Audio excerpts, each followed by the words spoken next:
Hello there and welcome back to the Scott Reed Project, and today we are going to be dealing with the game bird of all game birds, a fantastic woodcock, and it's a beautiful looking creature, and it's one of the most sought after of game birds, you know, both sporting and culinary wise. You know, they're hard to shoot. They're very unpredictable. They take off in a zigzag, you know. To hit one of these is really something special. We actually have a club over here in the UK, Woodcock Shooting Club, which if you hit two birds with a left and right, you can join this club and they'll give you a certificate, a tie and a badge. You can have a meal at Blenheim Palace. It really is a revered bird, absolutely beloved by the French. I mean, you'll see why by the way we're going to prepare it. We leave the head on, we actually leave the guts in, because you cook it whole and then you serve it on toast, but you mash all the insides up and spread it on toast like a pate, because this woodcock, it actually excretes when it flies, so it's totally clean, and the only bit you can't eat is the gizzard, which I shall show you when we cook it. But they even eat the brain, you know. You get the head, slice it straight down the middle, take the brain out. It is a delicacy. But the first thing I want to show you, obviously, because to hit one of these really is a serious feat, what shooting men like to do, if you look down that wingtip, you'll see that one feather sticking out there. Now that's called the pintail feather. If I could just show you that. And they pull those out, and they like to wear those in their caps. But like I said, you know, so hard to shoot. Sadly, I've never shot one, never. You know, they're so elusive, they're hard to spot, and once they get up in that zigzag left to right and they get motoring, you've had it. I mean, to hit two really is an achievement. So there's that pin feather. If you look, it sticks out. Pull that one out and they would go in a sporting man's cap. So if you see a guy with one of those in the hat band, you know he's had a bit of luck. Anyway, I'm going to put those there because artists used to paint with those years ago. So what I'm going to do then, first thing we're going to do is going to pluck this. Now this is like a pheasant, it has got very thin skin, so you just want to take your time. Normally we would pluck towards the head, we're just taking the feathers out nice and gentle, plucking from head towards the feet instead of feet towards the head, till you expose that fantastic meat. So gently, and obviously if there's some shot damage, be extra careful. Just take your time.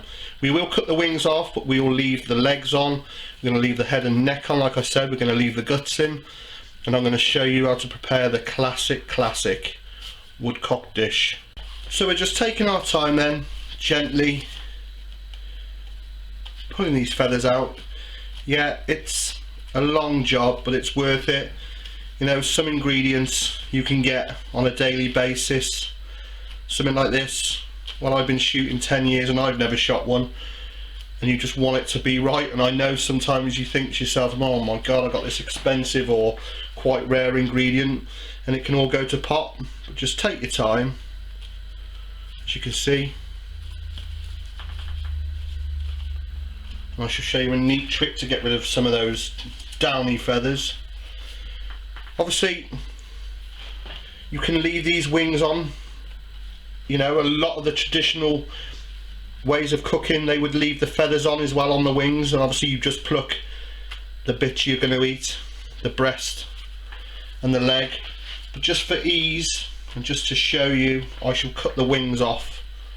And on the back, take your time. It's quite therapeutic, and I can't wait to cook this. I wanted to cook this for years. You know, and it can be quite daunting, you know, when you leave the guts in, and a lot of people will take the guts out. I mean, I'm reading online, some people, you know, they start out going, yeah, I'm going to do the full Monty with the guts in, and it gets to it and they just think, I just can't do it. But it really needs to be done that way, you know, to honour the bird. If you're going to do it, do it the traditional way. So I'm just going to go and get my shears. I'm going to cut those wings back a bit. Lovely, lovely head and the beak.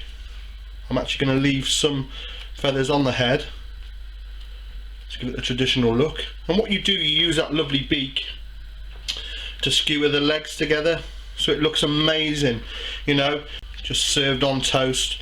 Like I said, mash those insides with a bit of butter. You can add a bit of brandy on the toast with the cut up bird. It's going to be something special. So we've been plucking for a few minutes now, and I've just exposed the wing, as you can see, that one natural bend. So I'm just going to get my knife in, as you might have seen on my pheasant videos. Just break it through. It's that simple. Take them off. So again, that natural bend, as you can see in there.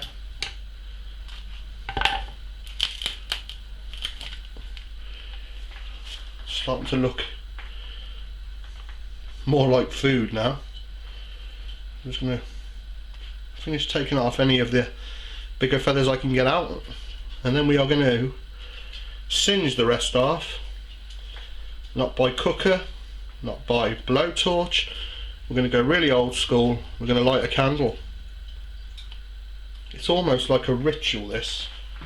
I know that sounds a bit mad, but hey, indulge, you don't get these very often.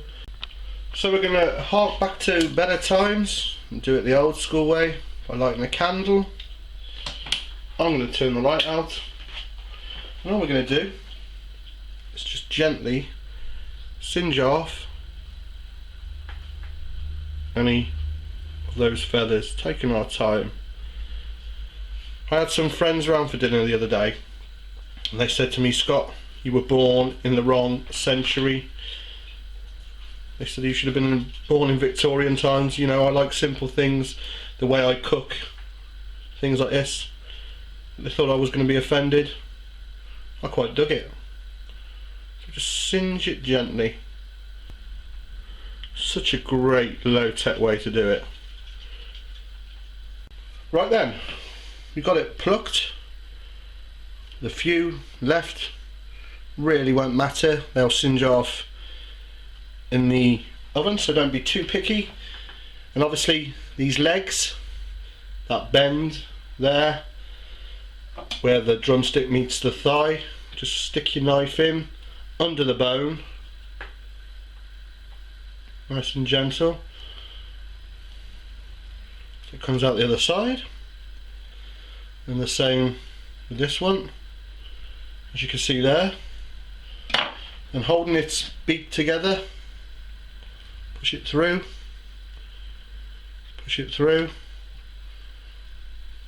and there you have a traditionally prepared woodcock ready to cook, and I can't wait. Just imagine that then on a lovely piece of fried bread with all the insides mashed up with a bit of brandy on top, meat cut off the bone.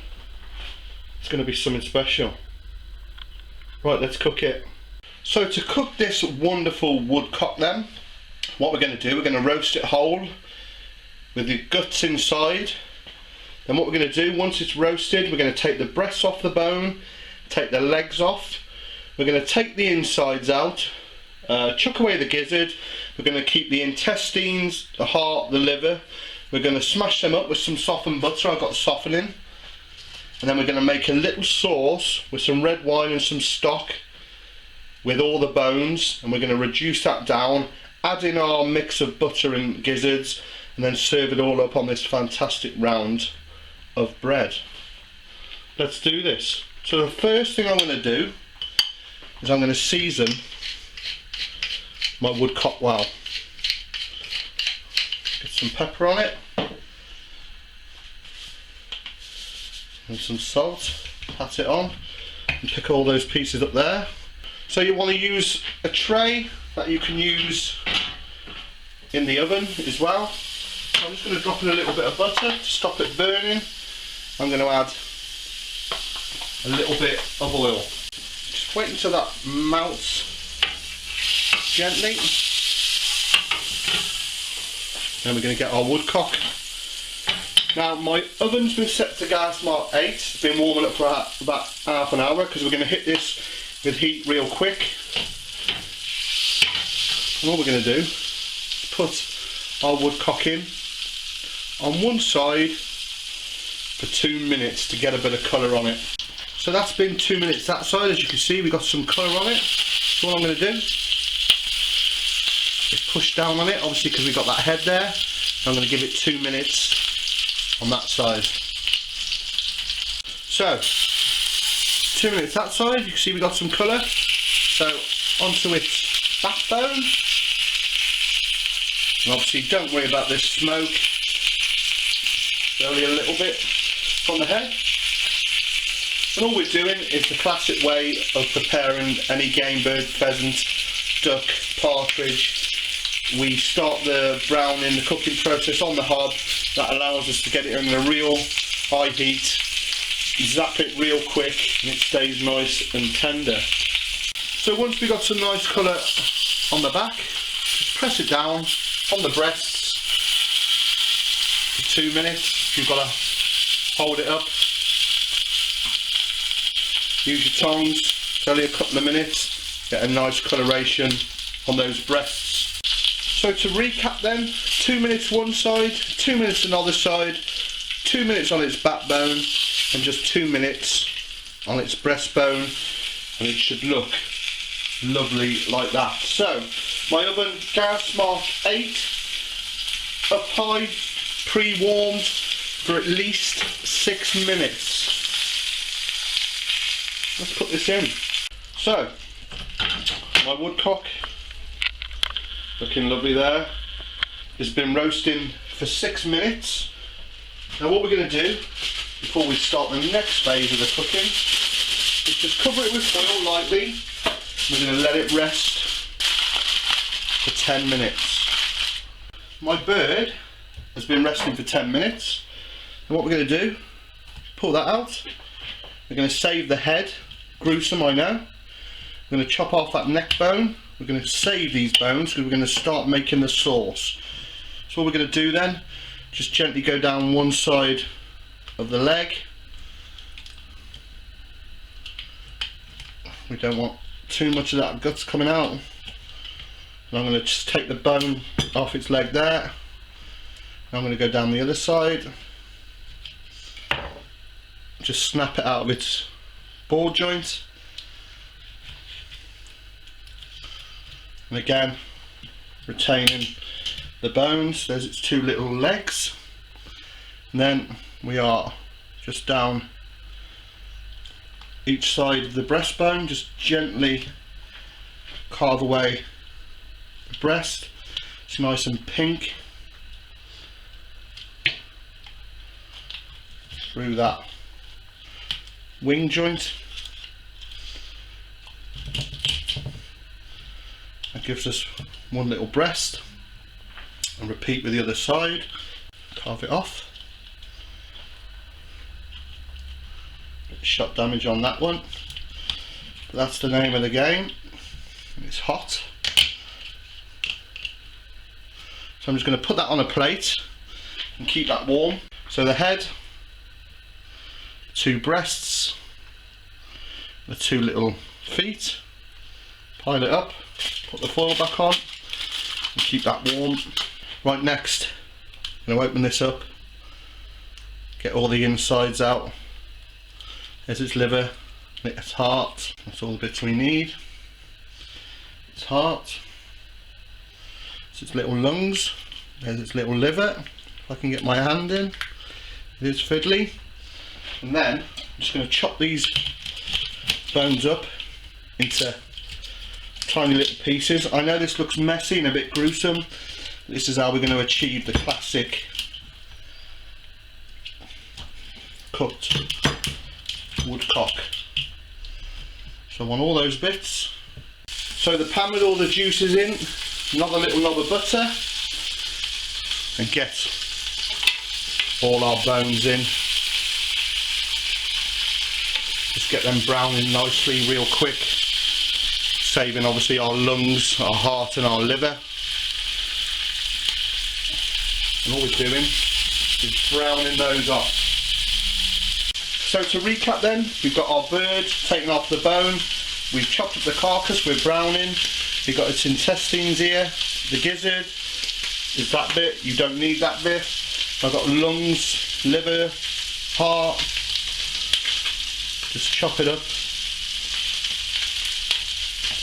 as fine as you can. And this is what's going to add the flavour, this is what's going to make it authentic. All that flavour, nice and fine. Into my bowl of innards, I'm going to add that equal amount of butter, just squidge it up, because we will be adding this to the sauce to impart some flavour. And that's ready to make the sauce. So into our pan of roasting bones then, I'm going to drop a little bit of brandy, back on the heat, and flambe it.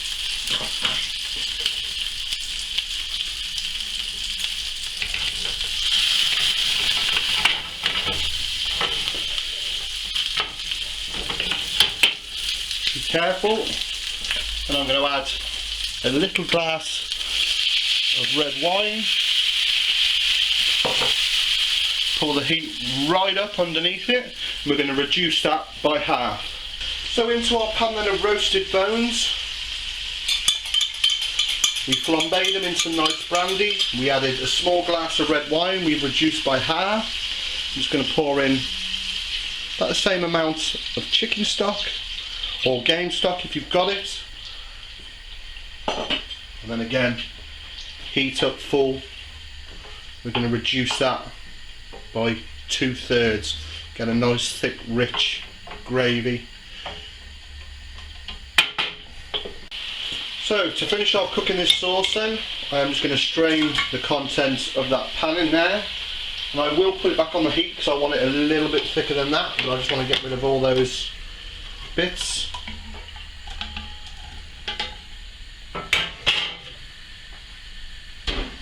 You're left with the sauce in there, so get that back on reducing a bit more. So into my pan of reducing sauce, I'm going to put those intestines and butter. I'm going to whisk those in so they've all melted away, and all that remains is to start frying our bread on the back there. So my sauce is done, it's nice and thick. It's got all the butter enriched and the guts. So a little bit of oil and butter, gently fry our round of bread. Okay, let's build this dish, our lovely round of fried bread. We've got our little breasts of woodcock. Just slice it. Just put one, I think, on there like that. Slice this other one. Oh, I can't wait to try this. And there like that.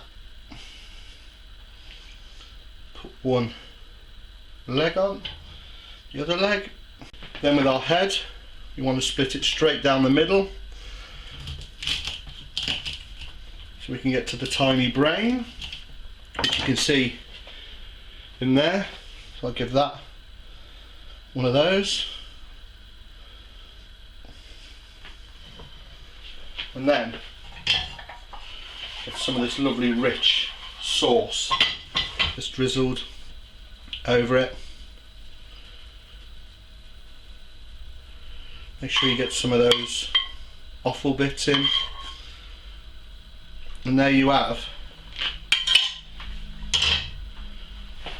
my roasted woodcock. Not a bad looking dish. Well, there it is, the finished dish. Beautiful, beautiful. Now this is the bit everybody raves about, not for the squeamish. The brain.